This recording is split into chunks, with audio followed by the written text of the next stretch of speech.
unang nasilayan ang kagandahan ng lugar na to sa reality show na Survivor Philippines, Celebrity Doubles Showdown.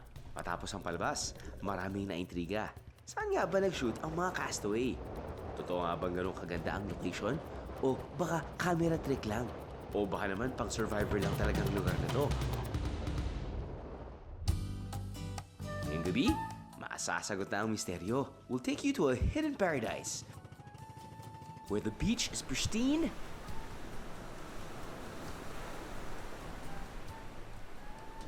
where you can experience island life and appreciate nature's wonder.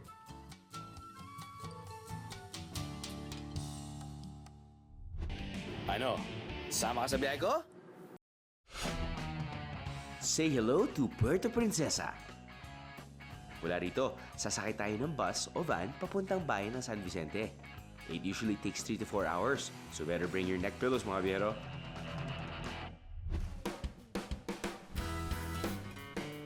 Welcome to the sleepy town of San Vicente, ang pinakasentro ng buong probinsya. Dito makikita ang sakayan patungo sa iba't ibang pambarangay.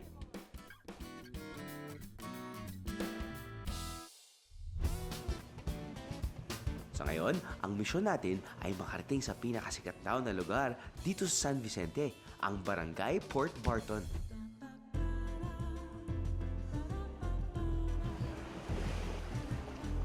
Binabalik-balikan daw ito ng mga dayuhang turista dahil sa unspoiled beach at simpleng pamumuhay dito.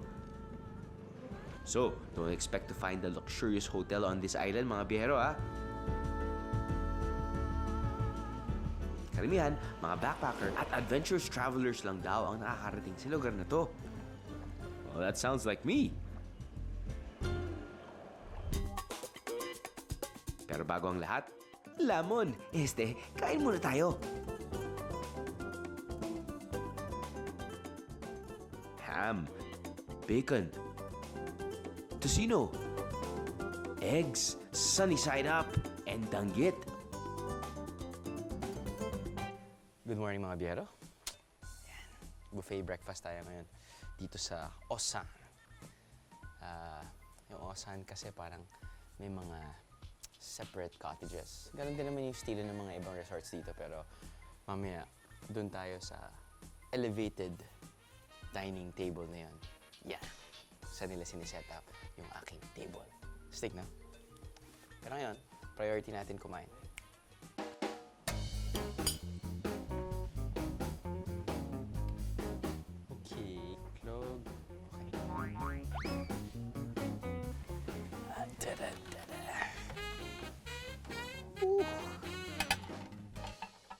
Breakfast at the treehouse. Tingnan nyo naman kung gaano ka-still yung tubig. Kaya pala dito ginanap mga ilang Survivor seasons na din. Very nice. I mean, hindi ka makakahanap ng mga 5-star resort or 4-star, even 3-star, wala. I think. Sabi nga ng mga tao dito parang, buti naman nakapunta ka dito sa one of the oldest, if not the oldest, tourist destination dito sa Palawan. I was like, oh my, I never heard of this place. Parang overshadow siya ng mga Coron, Puerto Princesa, you know. Pero ang Port Barton pala, ang original, back in the 70s.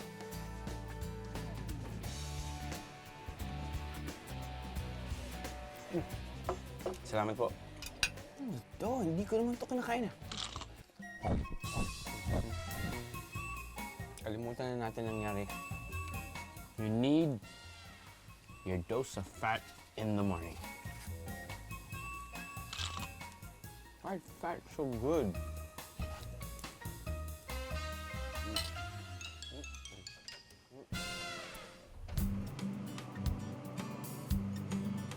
See you later, Port Barton, because we're on our way to our first activity for the day, lato harvesting.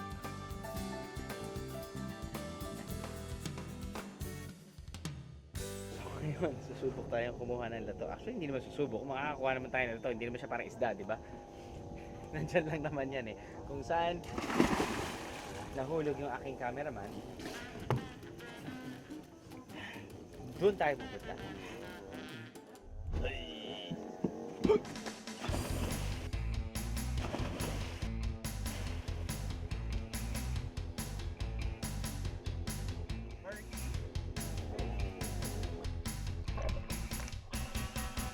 Well, hindi nga ganong kalinaw kung saan nakatanim ang mga lato o sea grapes dahil ito ay tumutubo sa maputik na parte ng dagat.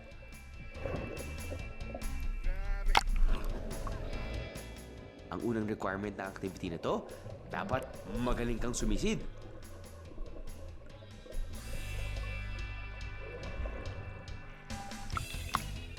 Magaling sumisid, oo. Pero, manguha ng lato. Hashtag, practice pa more.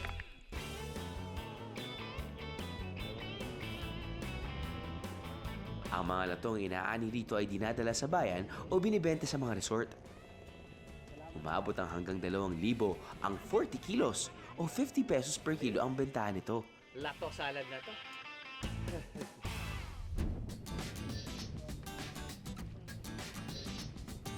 Nag-export din ng seaweeds ang San Vicente. Katunayan, may isang processing plant ng seaweed na bagong tayo lang sa probinsya. Kaya ang pagtatanim ng naturang halaman ay tinuro na sa mga taga rito.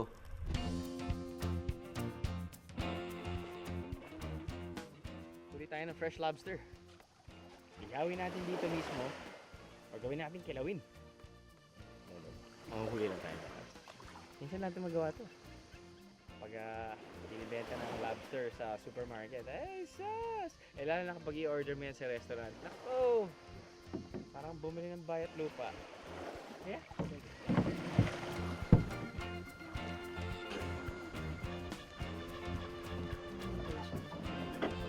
Ilang metro lang ang layo mula sa dalampasigan, may ipinwesto na raw na lambat si Kuya kagabi pa. Ayan na po ba yan? Hindi tayo mag-i-start. Okay, maghila. Okay, so, anong ginagawa natin ngayon? Kaya, kailangan tayo lumapit doon. Okay. Ayan na. Ito na po yun.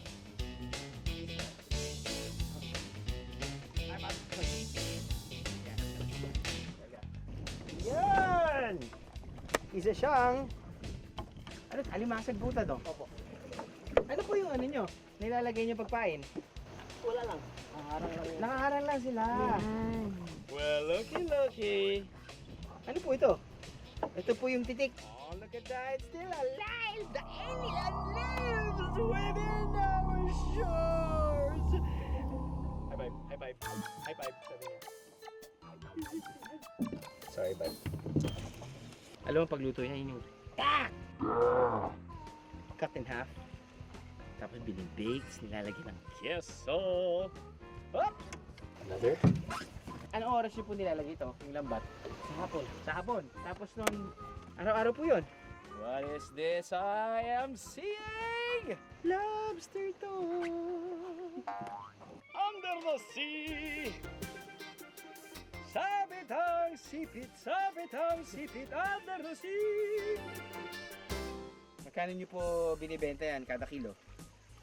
Alimasag sa 120. Uy, sabay sila. Hello, I am your friend, Pitik. Sabi ng alimasag.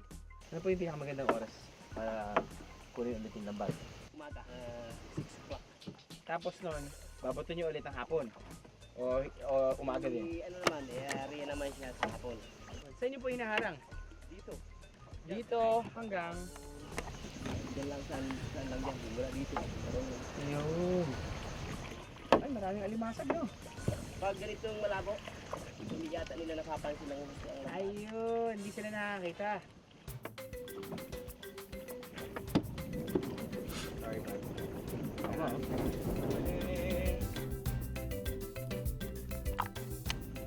Ayan, kasi... So, sa sagan ng ating panguhuli sa kasag. Right on cue. Alimango, alimasag, ano ba to? Lobster at pitik. Na-realize ko. Masakit sa likod. Kaya naman pala bato-bato. Daming abs yung mga maingisda.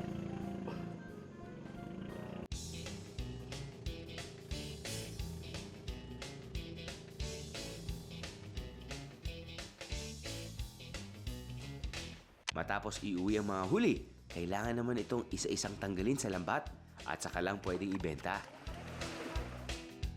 Sa mga dito, ano po yung pinakamahal? Yan po ang lobster. Yung lobster na yan siyang original. Yung luto na, pag 700 kaya yan sa restaurant lang. Pero pag sa dito sa Lambat, mura lang. O ayan guys ha, alam nyo na ha, para sa murang lobster, buy from the fishermen themselves. Maliban sa naglalaki ang mga lamang dagat, may isa pa raw tinatagong yamang ng lugar na to.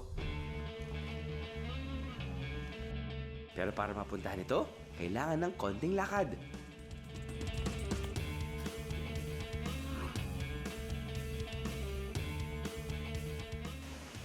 And after walking for around 10 minutes, welcome to Bigao Falls. 14 levels daw ang falls na to.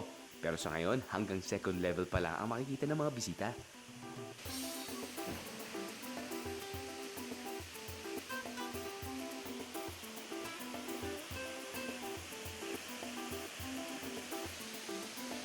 Pero sulit pa rin ang lakad mo dahil sa lamig ng tubig. Tsak mapepreskohan ang iyong pakiramdam. Siguro ito ang hangout ng mga mangingisda after a hard day's work. Astig!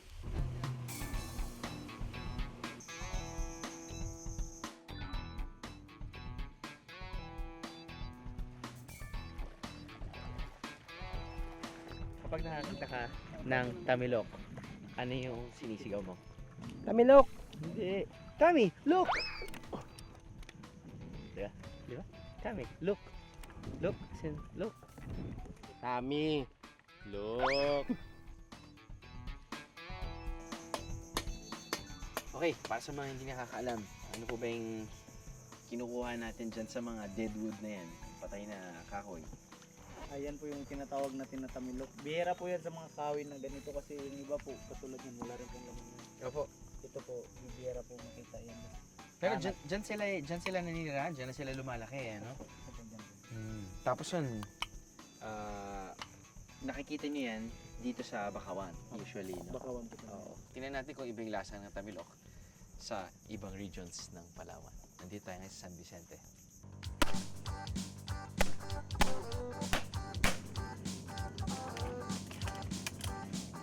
Yun! It's beautiful. Mahaba, tapos dun sa dulo, may beak, may buto most of the time. Bigay sila ng tubig, fresh water, ididip para linisin lang. Tapos mayroon silang nakahanda ng suka, na may sile, tamilok. Iba-iba yung sizes niya, no? Ito, malaki na nga to actually. Ang pagkakaalam ko, ang tamilok ay classified under mollusks. Parang oysters. Ano maganda? Mataas daw sa protein to, ano? Nakaka-high blood daw yan. Nakaka-high blood. I do this because it's my job. I do this because I like it.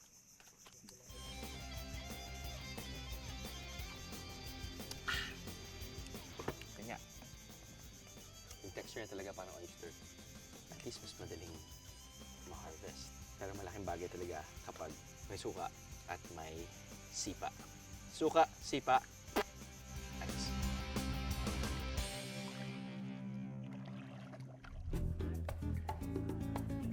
Dinner time na sa Port Barton and usually dito raw naghahaponan sa Paella Bar Restaurant ang mga bisita ng isla. At ang specialty of the house ay, you guessed it right, paella or specifically seafood paella Pinoy style. Magandang gabi po. So, nandito tayo ngayon sa restaurant sa San Vicente kung saan ang specialty nila ay paella. Legit ba yan? Kasi pag mga Espanyol, pag sinasabi nila na paella, hindi talaga paella. Silent L. Paella. And this serving will be around 350 pesos. Meron tayong paella, meron tayong chop suey. Pero ito, sabi nila i-feature ko daw ang pinupong manok. Eh napagod na sa kakahintay sa pagkaluto ng paella. Humiga na ngayon yung manok. Pinahigang manok. Pero dahil ayaw ka naman mahiya siya, di ba? Sit. Sit. Good boy. Pag nandito tayo sa loob, may mga locals. Pero pag titingin mo sa labas, yep, parang mga foreigners. Paglapag na dito sa San Vicente, parang halos lahat ang kita ko ay mga foreigners.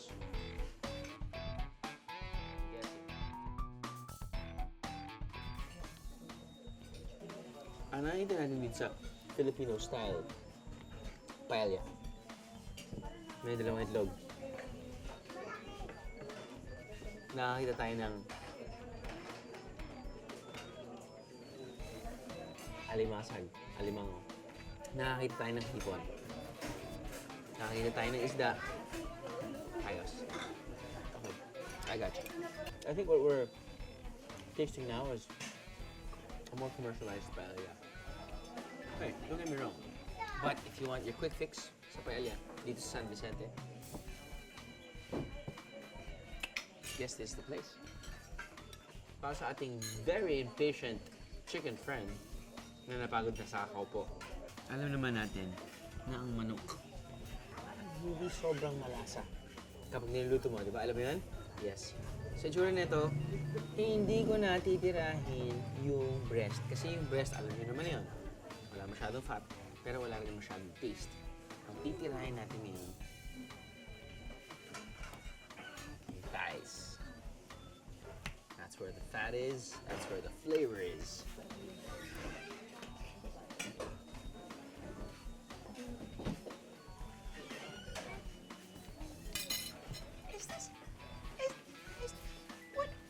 What is this? Okay, this is saba.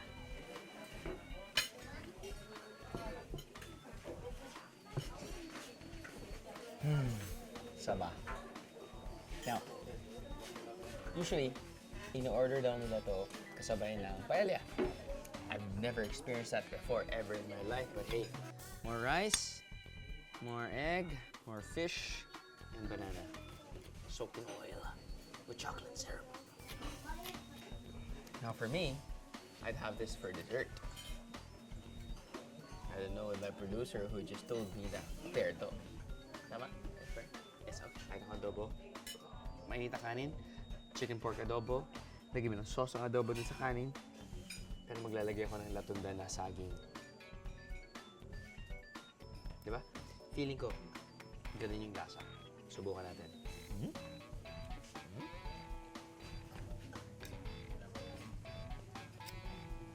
Mainit pa! Mainit pa! Mainit pa. Hindi nila sinabi sa akin, mainit pa. Deep fried nga eh. Di ba kapag may giniling ka, giniling, may itlog, tapos meron kang saba, araw sa lakobana? Correct. Eh ito, meron kang saba, meron kang paella, araw sa lakaba paella. What do you think of the paella? The paella is amazing. Really, it's very tasty and it looks a lot the Spanish flavor. Kung nightlife naman ang pag-uusapan, ito raw ang the place to be, ang El Dorado Sunset Restaurant. Their happy hour starts at 3 p.m. Dahil may bangka at may dagat, alam na, island hopping pa more!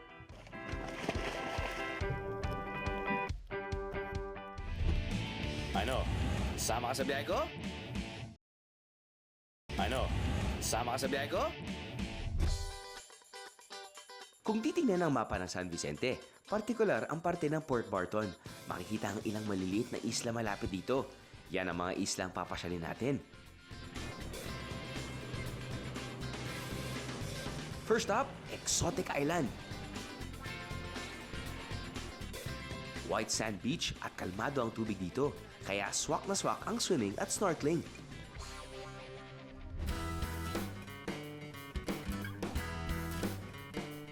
Ang privately owned na islang ito ay pwede ring bisitahin. Kadalasan dito raw nanananghalian ang mga sumasama sa island hopping. German daw kasi ang dating nakatira sa islang ito, kaya tinawag din itong German Island. Ang islang minsan nandyan, minsan wala, o lulilulubog, lilitaw na isla. Sa ngayon, ilang parte pa lang ng isla ang nakalitaw. Pero pagtapos daw ng ilang oras, malamang lulubog na rin to.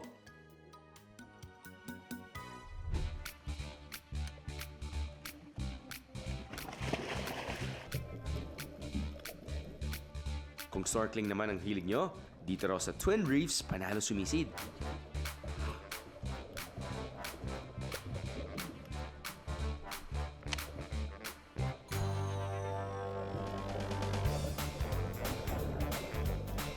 Bukod sa kalmadong tubig, halos 2 metro pa lang ang lalim, ay ba, madami ka nang makikita.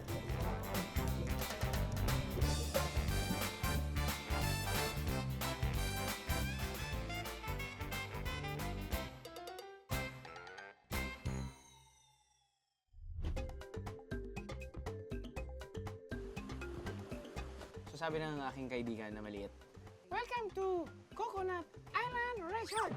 Ah, see? Ayos. Very good. Very hospitable monkey.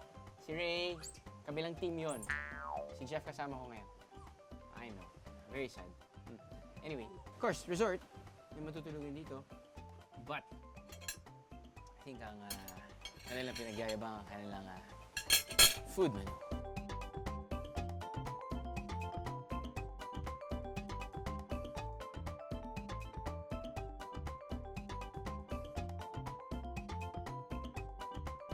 They are very proud with their Swiss Pinoy dishes. Okay. Aglio olio. Ito ay chicken menudo.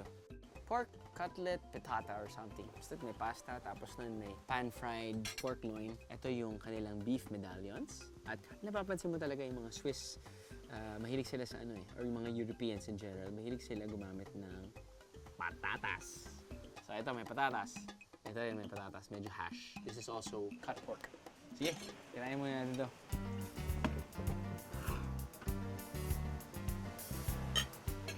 Pag European food talaga, it tastes how it looks.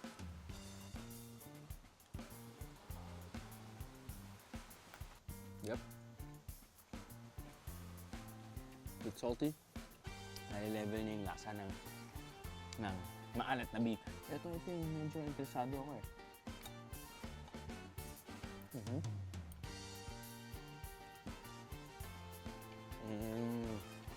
Okay. Cool. So far, it tastes how it looks.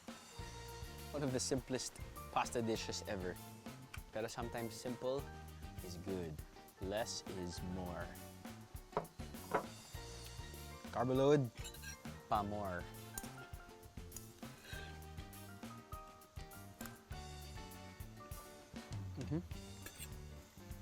May sipa.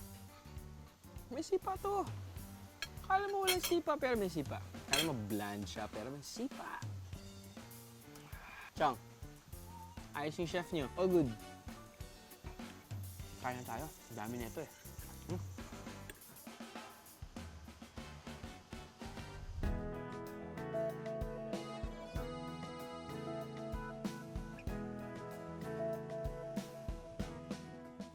Am I working?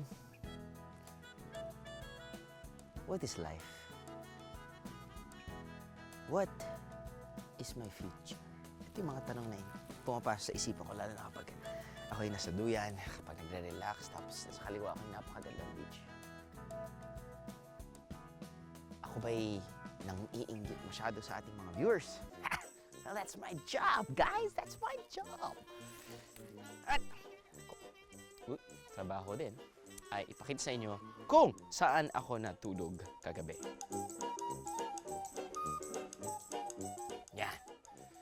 Dito tayo sa cottage number 2. Pasok, please. So sa cottage na to, nararamdaman nyo, hindi masyado malamig dahil hindi to air-conditioned room. Pero, meron naman tayong not 1, but 2 electric fans. At pasok na yan sa akin. Actually, kinibahan ako, sabi ko. Sabi ng asawa ko, Naku!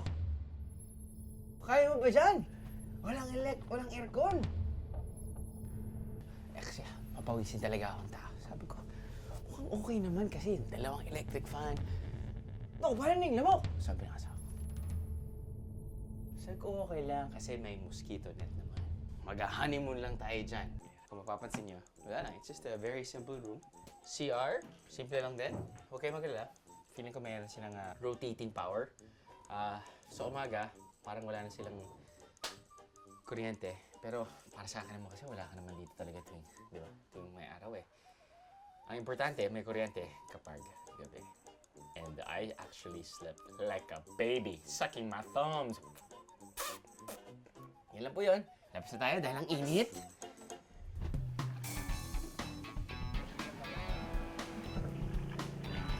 Dito sa Port Barton, marami kayong resorts na mapagpipilian. Para sa mga hindi talaga kaya ng walang aircon, may air-conditioned room din dito na may sala at sariling banyo. Good for 4 na. Kung idol nyo naman si Tarzan, dito na kayo sa kanilang treehouse. Good for 2 ang room na to na simpleng-simple ang interiors. Ang downside nga lang ay nasa ibaba ang banyo.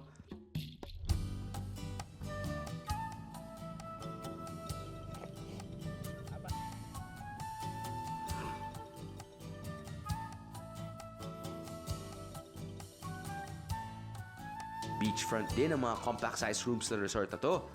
Good for 2 na ito with a nice little bathroom. Para naman sa malalaking pamilya o barkada, pwedeng-pwede na mag-check-in sa resort na to dahil may room na good for 5 to 6 persons. Magbigayan na lang kayo sa iisang banyo. Susunod, alamin naman natin ang happening sa poblasyon, ang sentro ng San Vicente. Would you believe it? There was a snake There's a snake. in there. Exactly. Ano? Sama ka sa biyahe ko? Ano? Sama ka sa biyahe ko?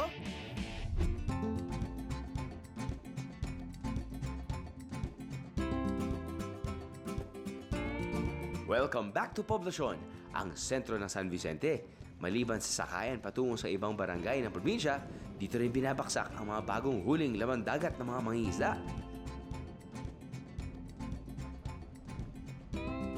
Kaya sagana sa sariwang isda ang lugar na to. Makabibili ng iba't ibang klase ng isda sa baksakan ito. Sweet and sour na to, Chong!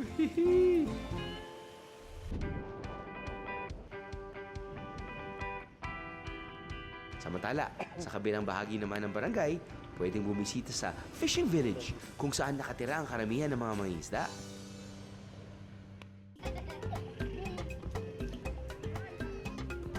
Salted fish o daing naman ang produktong nagmumula rito, kaya sangkatutak ng isda ang nakabilad sa dabing dagat. Pero pagdating sa beach, hindi rin patatalo ang poblasyon. Malinaw, malinis at payapa rin ang tubig sa dagat dito. At kung balak niyong bumisita, marami rin mga resort na pasok sa budget niyo.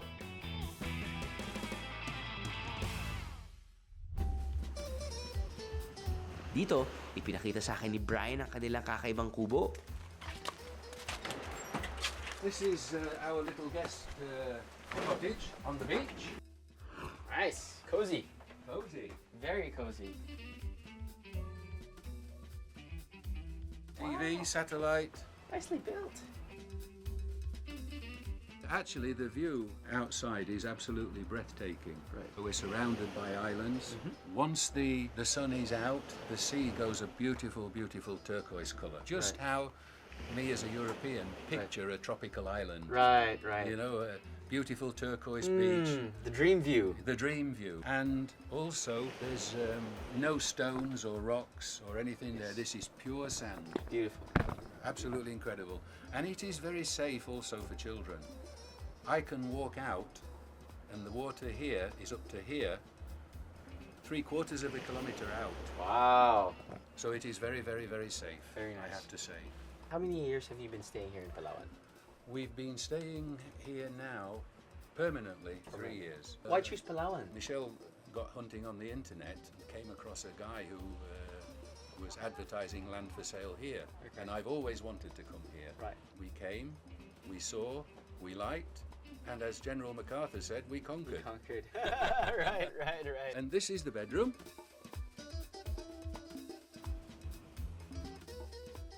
The reason that the bed is so high, we've put cupboards and drawers underneath Okay. because there's limited storage. And this one is obviously the bathroom. Oh, this is a cute bathroom you got here. Yeah. When we were building this bathroom, Yeah. we wanted it to be native, like the rest of the place. Right. We wanted it to be native. And one day, Michelle came in here. Would you believe it? There was a snake There's a snake. in there. Exactly. So she panicked, so we had to rip everything out. So that's all concreted now. Okay. The concrete floor, concrete walls, Sealed properly. properly sealed. So you don't have to worry. Okay, good. Maliban sa bahay kubo nito, meron pa silang isang unit na may sala, kusina, isang covered room, at 2 kwarto that can accommodate up to 5 people. This is just for personal use. No. Yeah. What we do in the mornings, we serve breakfast in here. You know, we want our people, our guests, to enjoy what we enjoy. Right. Sa ngayon, wala pa raw restaurant dito sa resort, kaya lahat ng pagkain ay nanggagaling muna sa kanilang restaurant sa poblasyon.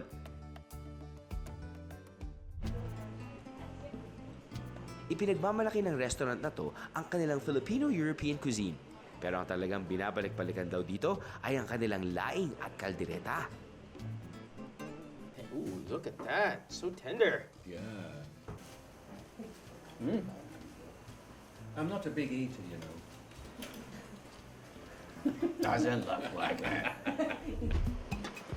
Longest white sand beach. Nandito raw sa San Vicente. Siyempre, pinasyalan namin. At pati na ang iba pang resorts. Ano? Sama ka sa biyahe ko? Ano? Sama ka sa biyahe ko?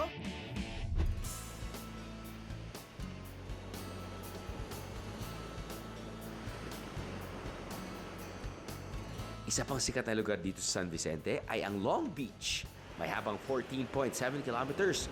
Ito raw ang longest white beach sa buong bansa and 3 times longer than Boracay's White Sand Beach.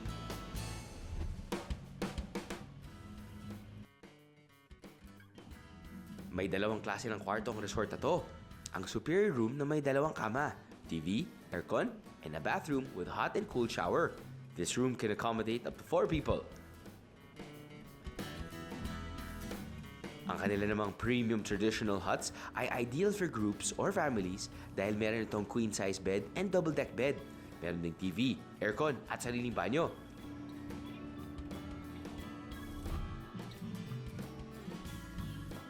May restaurant din dito kung saan matitikman ang kanilang bestsellers tulad ng pepper-crusted fish fillet, chicken cordon bleu pasta, gambaretti, chorizo chop, at iba pa. Iba naman ang gimmick ng inn ito dahil pag dito ka nakabook, susunduin ka ng bangka sa poblasyon para ipasyal muna sa Agutaya River bago mag-check-in.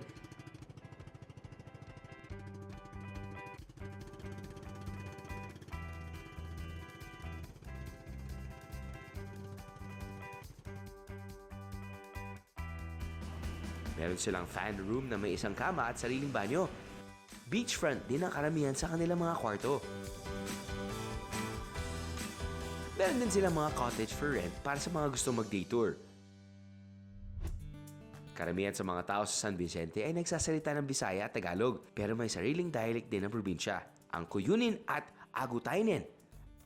At para mas feel na feel nyo ang pagbisita dito, here are some phrases in both dialects.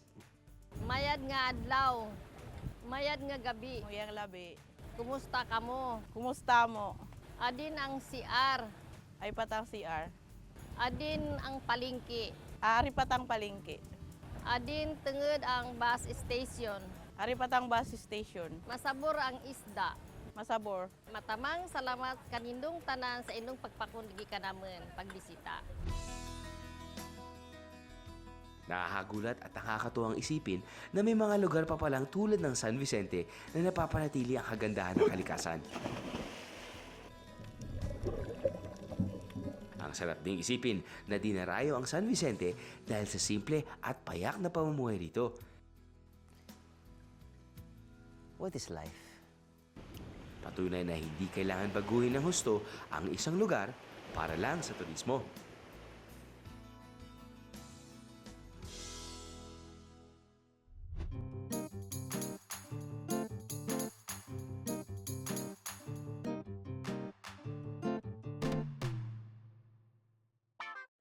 Total, nandito na kayo sa Quezon City, di ba?